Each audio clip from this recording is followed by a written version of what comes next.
오늘 토론회에 대해서 짧게 말씀을 좀 먼저 드리겠습니다.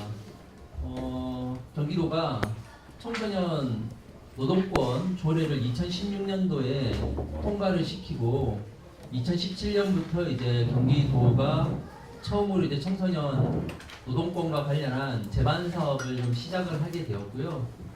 2017년 그 여러 사업 중에 우리 센터가 경기도에 이제 위탁을 받아서 여러 가지 좀 진행하고 있는 것이 이제 가장 많이 하고 있는 것이 지금 토론회입니다. 오늘이 이제 2차 토론회고요. 3차까지 올해 토론회가 예정되어 있습니다.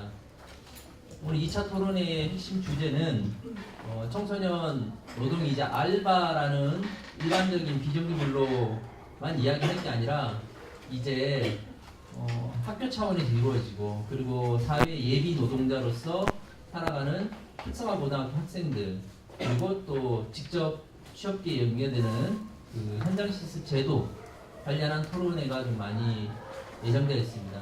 더군다나 올해 1월에 우리 전북에 있는 여학생 한 명이 이제 통신 회사에서 이제 현장 실습하다가 이제 자살했던 사건 이후로 국회도 그렇고 여러 곳에서 현장 실습 제도에 대한 이야기가 참 많이 진행되고 있는데요.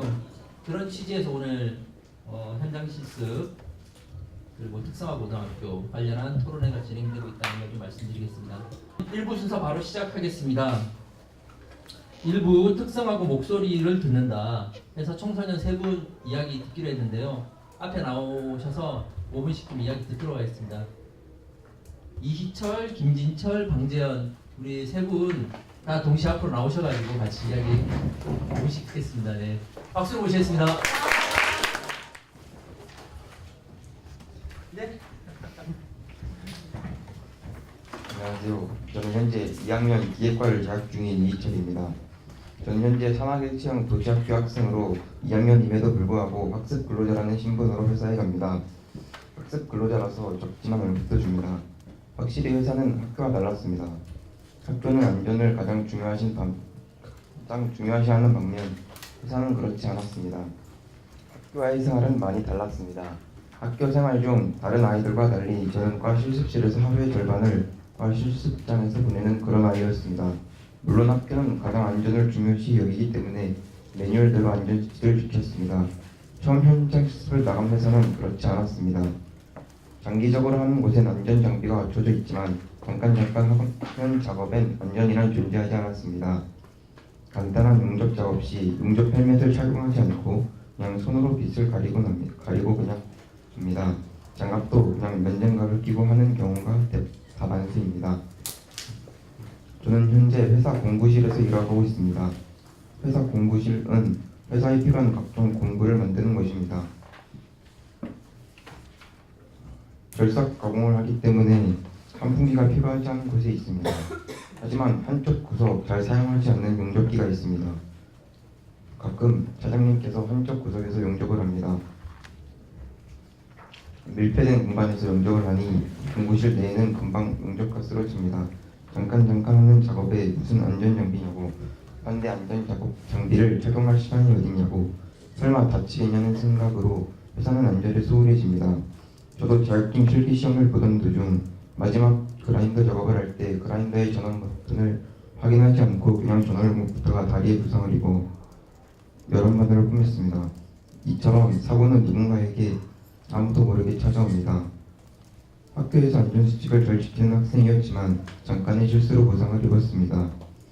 하물며 시험장은 그라인더에 보호장비가 장착돼 있어 그나마 덜 다친 것이지 회사들은 그라인더에 보호가드를 착용하지 않아 날이 바로 노출되어 있습니다. 보호가드가 있으면 날이 많이 남아있어도 보호가드에 걸려 쓸 수 없기 때문에 보호가드를 빼고 사용합니다. 회사의 기본적인 안전 문제는 이보다 많았습니다. 학습 근로자의 신분으로 저는 현재 비흡연자입니다. 학습 근로자가 근무하고 있는 현장에서는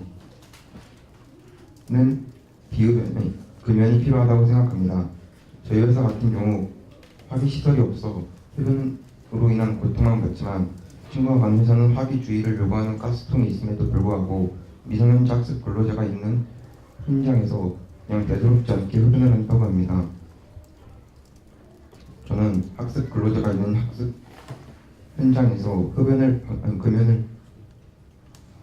방지하는 것이 법으로 제정이 필요하다고 생각합니다.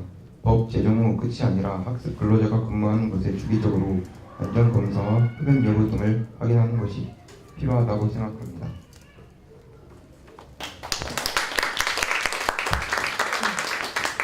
네, 질의응답은 따로 받지 않으니까요. 네, 한 분씩 좀 좋은 이야기를 할 수 있게 좀 큰 박수 좀 부탁드립니다. 두 번째, 네, 우리 김지철 학생 이야기 듣도록 하겠습니다. 박수 보내겠습니다. 네, 안녕하세요. 저는 흔히 말하는 상고에 다니는 그 금융자산운용과에 재학 중인 2학년 김진철이라고 합니다. 저는 저희 학교에 대해서 딱히 특성화 고등학교 일인데 맞는데 그렇게 딱히 나쁜 쪽을 생각을 많이 안 해봤어요. 왜냐하면 제가 자진해서 간 학교이기 때문에. 그래서 이제 뭐 저는 학교에서 취업을 나가는데 취업을 이제 준비하는 과정이랑 이제 그리고 노동 교육에 대해서 한번 이렇게 말을 해보고 싶어서 나왔습니다. 그리고 우선 취업을 하는 과정을 얘기를 드리자면요. 우선 저는 작년 그러니까 1학년 때부터 입학하고 이제 취업반이라는 반을 따로 들어가서 오후에 이제 취업에 필요한 자격증에 관한 그런 이제 수업을 오후에 듣고 있는데요. 근데 그 반에서는 이제 저희 학교에는 과가 이제 4개가 있어요. 금융자산운용과, 그리고 국제경영과, 그리고 세무회계과, 그리고 마케팅 디자인과 이렇게 4개가 있는데요. 그 4개의 과에서 취업반에 들어오고 싶은 학생들을 선발을 해서 들어오는데 이제 대부분 금융자산운용과가 많아요. 거의 한 3분의 2 정도가. 그 이유는 물론 금융자산운용과에서 많이 지원해서 이렇게 많이 들어온 걸로 저는 그렇게 생각하는데 이제 학교에서나 아니면 그 학생들 사이에서는 이제 과끼리에 약간 이제 차별 쪽이 있다. 그래가지고 이제 금융자산운용과가 그나마 제일 엘리트다라는 인식이 많이 크거든요. 그래서 저도 입학할 때 그래서 그렇게 들어왔고, 그런데 이제 반 안에서도 이제 너는 이제 저기 국제경영과니까 약간 이제 무시를 하고, 너는 이제 금융자산운용과니까 너는 그래도 공부 잘하겠지 하는 그런 선입견을 가지고 이제 취업 반에서도 그렇게 하는데 학교에서도 당연히 그런 차별이 있고요. 그래서 이제 자격증을 준비를 하면 보통 이제 흔히들 아시는 뭐 컴퓨터 활용 능력 이런 자격증이랑 또 저희 학교는 상고니까 이제 회계 자격증, 그리고 이제 한국사 자격증, 그리고 또 이제 보통 어른들도 좀 힘들어하는데 은행 텔러 자격증이라고 있거든요. 그것도 이제 준비를 하는데 이게 보통 시험 기간에 이제 자격증 보는 시험일이 거의 다 겹쳐 있더라고요. 그래서 이제 특성화 고등학교 학생들은 이제 공부를 못한다 뭐 이런 소리가 많은데, 그래도 저는 그래도 일반 교과도 공부를 하고 전문 교과도 공부를 하는 만큼 그 특성화 고등학교는 그렇게 공부를 못하는 학생들만 있는 것이 아니다 라고 저는 말을 하고 싶고요. 그리고 시험을 하기 위해서 자격증을 많이 준비해야 되는데 자격증 많이 준비하는 것도 엄청 힘이 들거든요. 저는 저번 여름방학에도 한 5개 정도를 준비를 했거든요. 한 달 동안. 근데 그 중에 2-3개밖에 못 땄거든요. 그리고 다음 주도 이제 자격증 시험이 있고, 그래서 거의 시험 공부를 못하고 이제 자격증 공부에만 매진을 하는 거예요. 근데 학교에서는 학교 이제 성적으로도 이제 취업을 좀 따르고, 만약에 이제 보통 은행권을 많이 가니까 은행에서 원서를 주면 이제 뭐 4명, 5명 추천을 해라 이러면 이제 상위에 있는 뭐 몇 %만 이렇게 들어가요. 그래서 그런 학교로 날아오는 그런 원서는 이게 보통 이제 공부 잘하는 애들만 이제 지원을 할 수밖에 없는 상황을 만드는 것 같아요, 학교에서는. 근데 물론 뭐 학교 공부를 열심히 하면 다 된다 하는데 그것도 이제 한계가 있잖아요. 그래가지고 네, 그런 어려움도 있고 또 이제 그런 이렇게 추천을 받으면 이제 못 가는 학생들이 많잖아요. 그러면 그 학생들은 이제 그 취업 박람회 이런 데서 이제 현장 면접을 해요. 보통 이제 많이 기다리고 많이 이제 선망하는 직업들이 이제 금융 쪽이나 이제 증권 쪽이기 때문에 이제 대기 줄도 엄청 길어요. 보통 9시부터 시작을 하면 한 6시부터 가서 기다려야 처음으로 볼 수 있다. 아니면 제일 늦게 가면 뭐 한 2~3시간은 기본으로 기다려야 된다라고 하거든요. 그만큼 이제 경쟁률이 엄청 치열해요. 그 대졸이 이제 취업하는 그런 경쟁률보다 고등학교 졸업해서 취업을 하는 경쟁률이 저는 더 세다고 생각을 해요. 왜냐면 박람회가 그렇게 많지도 않은 거고 그렇게 지역별로 한다고 해도 그 전국에 있는 학생들이 다 와서 그 만약에 고양시에서 하는 건데 이제 뭐 저기 전라도 이런 쪽에서도 막 올라와가지고 이게 취업을 하겠다고 면접을 보거든요. 그래서 그만큼 힘이 든데 이제 그 학교에서는 그런 면접을 보고 싶으면 자격증이라도 많이 따야 된다. 근데 그게 그렇게 쉬운 게 아니잖아요. 왜냐면 학교 공부도 해야 되고 자격증 공부도 해야 되는데 그래서 이제 고등학생이지만 거의 뭐 대학교 수준의 전공 수업을 듣는다고 저는 생각을 하거든요. 왜냐면 교과 자체도 그렇게 전문적이고 전공 과목이 있으니까. 그래서 저는 취업하는 과정이 진짜 대졸 취업하는 과정이랑 비슷하다고 저는 그렇게 말씀드리고 싶고요. 그리고 두 번째로는 이제 노동교육에 대해서 말씀드리고 싶은데요. 일단 학교에서는 이제 가끔 한 1년에 2번 아니면 적으면 한 번 정도 이제 한국노총에서 이렇게 그 관련자가 와서 이제 강의를 해주시거든요. 근데 이제 강의를 반마다 돌아가서 하는 게 아니라 이제 몇 반부터 몇 반까지는 이런 강의실로 모여서 듣고 나머지는 이제 반 텔레비로 보게 되는데요. 그것도 이제 엄청난 한계가 있어요. 왜냐하면 그 강의실 안에서 만약에 보게 된다면 직접적으로 강사분이랑 이렇게 소통을 하기 때문에 그래도 집중을 할 수 있는데 반에서 이제 보는 경우는 아무도 보질 않아요. 본다 하들 진짜 선생님 아니면 반에서 한두 명 진짜 저는 그 교육을 왜 하는지 의문이 들어요. 왜 아무도 안 보는데 그거를 노동교육이라고 하고 이렇게 수업을 듣게끔 하는 건지 그리고 그게 과연 실용성이 있는 건지 정말 의문이 들고요. 그리고 이제 가끔 회계사 그리고 또 이제 뭐 EBS 쪽에서도 이렇게 관련자들이 또 와서 이번에 그분들은 이제 반을 돌아다니면서 하시거든요. 근데 반에 돌아다니면서 하신다고 해도 이제 학생들이 흥미를 갖지 않고 어차피 내년인데 이제 저는 2학년이니까 내년 2인데 이렇게 달갑게 받아들이지 않는 경향이 있는 것 같아요, 학생들은.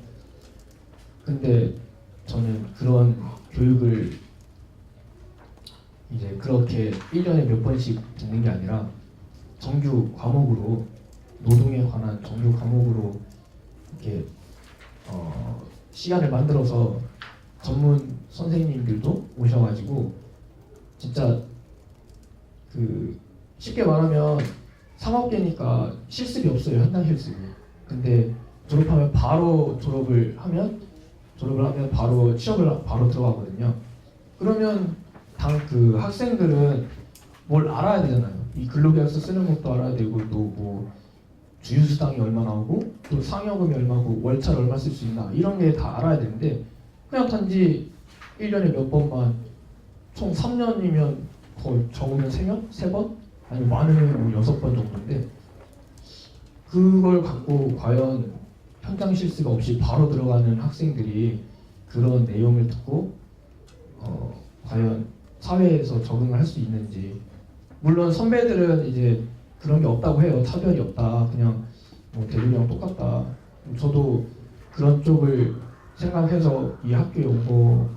그리고 뭐 고졸이니까 대학교 졸업하는 사람보다는 한 3, 4년 빨리 취업을 한 만큼 그만큼 뭐 승급도 많다 할 수 있다. 그리고 뭐 재직자 특별 전형으로 대학도 갈 수 있다 하는데 저는 그런 게 다 소용없고 일단 기본적인 그런 노동 교육이랑 노동법에 대해서 이제 학교에서 적어도 한 달에 4번, 일주일에 한 번씩이라도 꼭 듣게끔, 그리고 그 학생들이 그걸 진짜 직접적으로 받아들이면서 사회에 적응하고 적용을 할 수 있는 그런 제도나 법이 저는 생기면 좋겠다고 생각을 합니다. 네, 이상으로 마치겠습니다.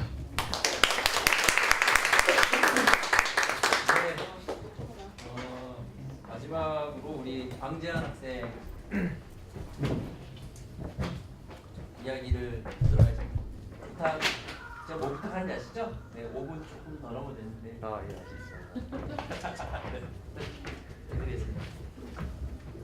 잠시만요.